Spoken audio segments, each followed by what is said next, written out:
We must encourage the beauty of the external in a child, so that they can shine and know that the external is beautiful, both in themselves and the entire world. If a child lacks external encouragement, they are less likely to open themselves up to the external world. We also must encourage the internal in a child, so that they can build the confidence in their internal voice and have confidence in the mind that God has enlightened them with. If you encourage somebody out of balance with the external and the internal, which is the yin and yang that makes a person come together in such beauty, they will put too much importance on one over the other. Some people spend too much time in internal thoughts that they are not able to harbor a relationship with the external world. Others live so much for the external that they spend all their time putting all their energy into their external relationships that they lose the relationship with their internal self.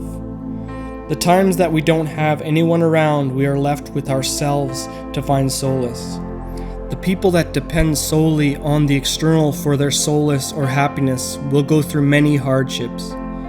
It can be very hard to encourage a child through the beginning stages of learning an instrument. All the wrong notes and bad timing are hard on the ears. However, a good parent is patient and sacrifices the peace of their environment to encourage that child to be the best player of that instrument he can be. I believe we should encourage people to speak from the moment in that same way. What I mean by from the moment is whatever comes to your mind, speak it. Do not edit it in your mind first. Speak it unadulterated from source. The only way a child or a person will feel free to speak this way is if the people around them show patience and guidance. If the father scolds the child every time he hits a wrong note or spoke the wrong words, the child will become fearful to speak or play. All knowledge is remembered.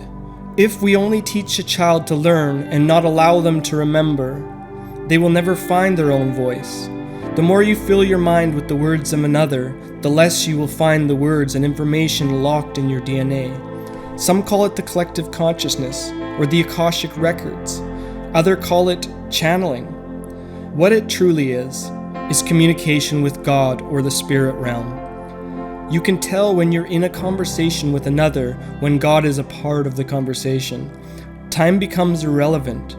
There is a sense of a deeper connection with that person you are speaking with, and often these conversations are accompanied by massive revelations. Many people claim to speak to God, however the messages people are getting seem to be inconsistent. This tells us there is spirits you can channel from that are not the Most High God. How can we tell if the spirits we are channeling from or speaking to are malevolent or benevolent?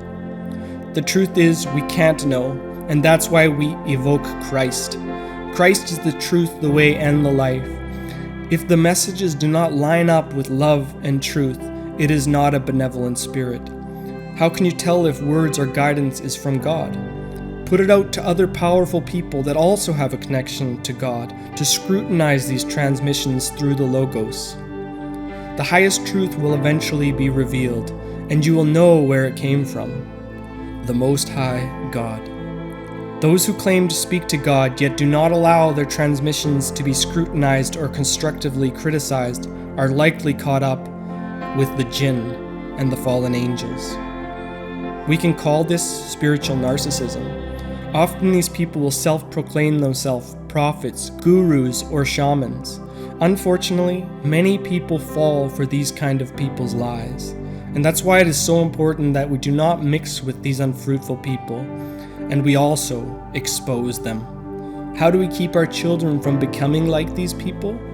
The answer is how you encourage your child to play that instrument or speak from that voice inside.